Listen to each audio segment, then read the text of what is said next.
বাংলাদেশের ব্যাটিংটাকেই তো কাঠগড়ায় দাঁড় করানো হচ্ছে বারবার।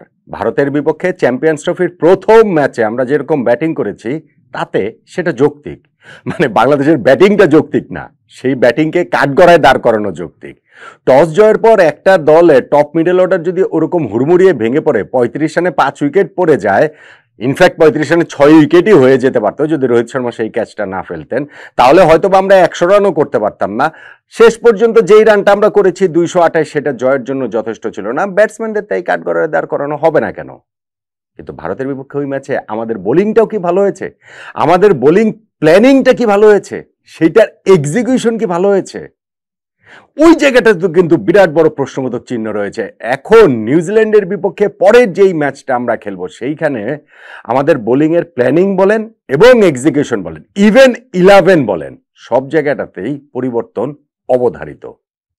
কেন আমি অবধারিত বলছি এবং পরিবর্তনগুলো কোথায় করতেই হবে যদি নিউজিল্যান্ডের বিপক্ষে এই ম্যাচ বাংলাদেশের জয়ের একটা সম্ভাবনা তৈরি করতে হয়, সেটা নিয়ে এই আলোচনাটা করছি।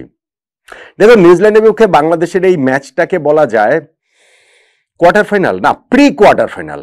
এটা রাউন্ড অফ 16 ম্যাচ বলতে পারেন। এই ম্যাচ যদি আমরা জিতি তাহলে পাকিস্তানের বিপক্ষে শেষ ম্যাচটাকে কোয়ার্টার ফাইনাল বলতে পারবেন। সেইটা জিতলে সেমিফাইনাল খেলার একটা চান্স থাকবে, মানে জিতলেই যে হবে বাকি দুটা ম্যাচ বিষয়টা সেটা নয়।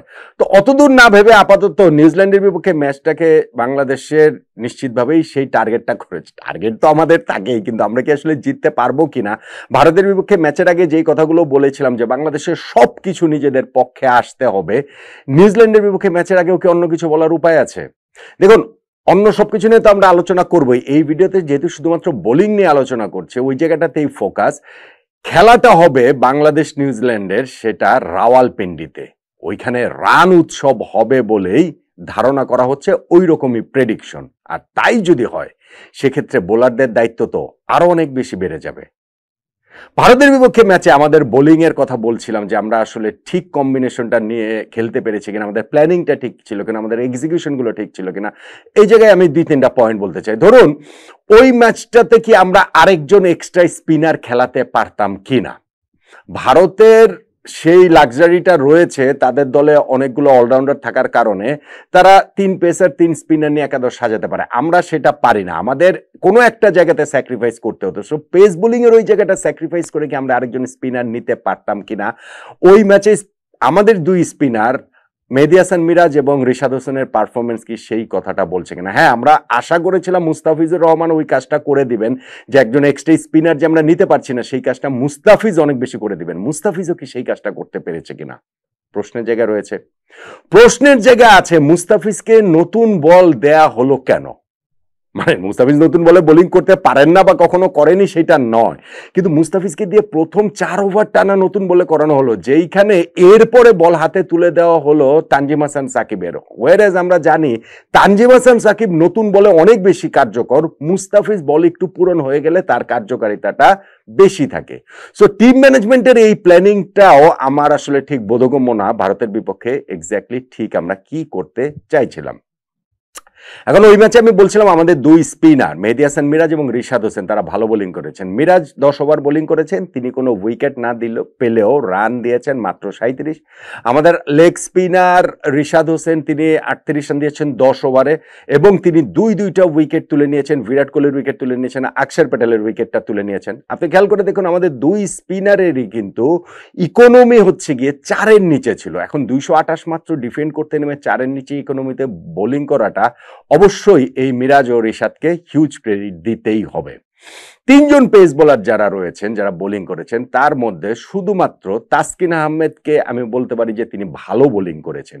তিনি 9 ওভার বোলিং করেছেন এবং তিনি ওইখানটাতে একটা উইকেট পেয়েছেন। তার ইকোনমিও হচ্ছে কি ওই 4-এর মতো, এবং রোহিত শর্মার উইকেটটা তিনি পেয়েছেন। মুস্তাফিজ আর তানজিম সাকিবের ক্ষেত্রে সেই কথা বলা যাবে না। মুস্তাফিজ একটা উইকেট পেলেও তিনি 9 ওভারে দিয়ে দিয়েছেন 62 রান, আর তানজিম সাকিব কোনো উইকেট পাননি, 8.3 ওভারে দিয়েছেন 58 রান। হতাশ করেছেন, দুইজনেই আসলে হতাশ করেছেন। এখন রাওয়ালপিন্ডিতে আমরা যে নিউজিল্যান্ডের বিপক্ষে খেলবো সেই ম্যাচে বোলিং অ্যাটাকের পরিবর্তন যে অবধারিত বলছি, সেইটার একটা জায়গায় আমার কাছে মনে হয় পেস বোলার নাহিদ রানাকে খেলাতে হবে, খেলাতেই হবে, এটার আসলে কোনো বিকল্প নেই। আমাদের প্রথম ম্যাচে 3 পেসারের মধ্যে 2 জন পেসার অফ কালার ছিলেন, সেইটা একটা রিজন। আরেকটা রিজন হচ্ছে গিয়ে নাহিদ রানার যে পেস রয়েছে সেইটা দিয়ে তিনি প্রতিপক্ষকে ভড়কে দিতে পারেন। আরো একটা যে রিজন সেটা হচ্ছে খেলাটা হবে রাওয়ালপিন্ডিতে, যেইখানে বাংলাদেশ পাকিস্তানকে গত বছর হচ্ছে গিয়ে টেস্টে যে হারিয়েছিল 2টো টেস্টে, এবং সেইখানে নাহিদ রানা খুব ভালো বোলিং করেছেন, স্পেশালি সেকেন্ড টেস্টে তো তিনি 5 উইকেট পেয়েছিলেন, একটা ইনিংসে 4 উইকেট পেয়েছিলেন। ফলে এবং এতগুলো ফ্যাক্টর যখন একসঙ্গে মিলে যাচ্ছে তখন আমি মনে করি যে নিউজিল্যান্ডের বিপক্ষে এই ম্যাচে নাহিদ রানাকে খেলানোর আসলে কোনো বিকল্প নেই। প্রশ্ন হচ্ছে সেটা কি মুস্তাফিজুর রহমানের জায়গায় নাকি তানজিম হাসান সাকিবের জায়গায়। আমি জানি যে মুস্তাফিজ আমাদের জন্য হচ্ছে কি একটা বিগ প্লেয়ার, বিগ স্টেজের বিগ প্লেয়ার হিসেবে তাকে আমরা সবসময় দেখতে চাই, যদিও সেটা তিনি ডেলিভার কমই করতে পারেন। এবং রাওয়ালপিন্ডিতে যেই উইকেটটাতে খেলা হবে সেই উইকেটে মুস্তাফিজের আরো বেশি বিবর্ণ হওয়ার আশঙ্কা রয়েছে। সেই উইকেটে মানে দুবাইয়ের উইকেটে মুস্তাফিজের কার্যকারিতা যেখানে আরো অনেক বেশি এক্সপেক্ট করা হচ্ছিল, ওই উইকেটটা যেখানে তার জন্য অনেক সুইটেবল ছিল সেইখানেই তিনি ভালো করতে পারেননি। আর রাওয়ালপিন্ডির ওই ব্যাটিং ট্র্যাকে মুস্তাফিজের বোলিংটা কি হবে সেটা নিয়ে ঘোরতর সংশয় রয়েছে, কিন্তু টিম ম্যানেজমেন্ট ওই ব্রেভ কলটা নিতে পারবেন বলে আমার কাছে মনে হয় না। সো পেস বোলিং এর এই জায়গাটাতে আমার মনে হয় তানজিম সাকিবকে সরিয়েই এইখানটাতে নাহিদ রানাকে একাদশে ইনক্লুড করা হবে।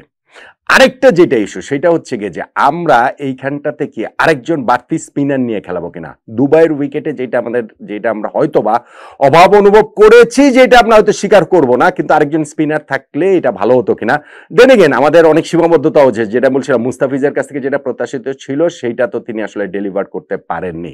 এখন দুবাইয়ের ওই উইকেটে আমরা আরেকজন বাড়তি স্পিনার নিয়ে খেলাইনি, আমরা রাওয়ালপিন্ডির এই ব্যাটিংটাকে কি বাড়তি আরেকজন স্পিনার নিয়ে খেলাবো। আমাদের স্পিনিং অপশনটাকে রিশাদ হোসেন তো আর মেহেদী হাসান মিরাজ তো রয়েছেনই, নাসুম আহমেদ বাইরে বসে রয়েছেন বাহাতি স্পিনার। ওই 2 স্পিনার প্রথম ম্যাচে যে বোলিং করেছেন তাতে তাদের একাদশের বাইরে যাওয়ার কোনো সুযোগই নেই। আর মিরাজ তো অলরাউন্ডারই, তিনি বাইরে যাবেনটাই বা কেন। রিশাদেরও বাইরে যাওয়ার সুযোগ নেই একাদশের। নাসুম আহমেদকে একাদশে ইনক্লুড করতে হলে তাহলে হচ্ছে গিয়ে থার্ড স্পিনার হিসেবে এই জায়গাটাতে ইনক্লুড করতে হবে। সেটা কি আমরা করবো কিনা নিউজিল্যান্ডের ব্যাটসম্যানদের বিপক্ষে। আমার মনে হয় না যে ওই রকম ফ্ল্যাট ট্র্যাকে আমরা ঠিক আসলে থার্ড স্পিনার ওইখানে নাসুমকেও ওইখানটাতে ইনক্লুড করব। বরং যেটা আমার কাছে মনে হয়, মাহমুদুল্লাহ রিয়াদ যদি ম্যাচ ফিট থাকেন, তিনি যদি ম্যাচে খেলেন, যেটা এক্সপেক্ট করা হচ্ছে, রিয়াদ কার জায়গায় আসবেন সেটা নিয়ে আবার একটা বিরাট বড় জটিলতা রয়েছে। এটা 5-5টা আলাদা কম্বিনেশন মানে এইখানটাতে ভাবনায় টিম ম্যানেজমেন্টে রাখতে পারে। আমি আরেকটা ভিডিও করেছিলাম, সেখানে আলোচনা করেছি।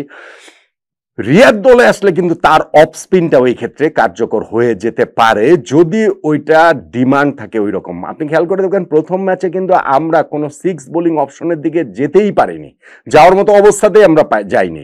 ধরেন সৌম্য সরকারকে দিয়ে তো 2টা ওভার করানোই যেতে পারতো, কিন্তু সেই করানোই যেতে পারতো অবস্থায় কি ক্যাপ্টেন নাজমুল হোসেন শান্ত পুরো ইনিংসের কোনো একটা ফেজে ছিলেন না। তো রাওয়ালপিন্ডিতে যদি ওরকম অবস্থা হয়, আমার কাছে মনে হয় যে মাহমুদুল্লাহ রিয়াদ খেললে স্পিনারদের ক্ষেত্রে ওই হিসাবটা যদি তৈরি হয়, সেক্ষেত্রে তিনি কয়েকটা ওভার হাত হয়তো বা ঘুরিয়ে দিতে পারেন।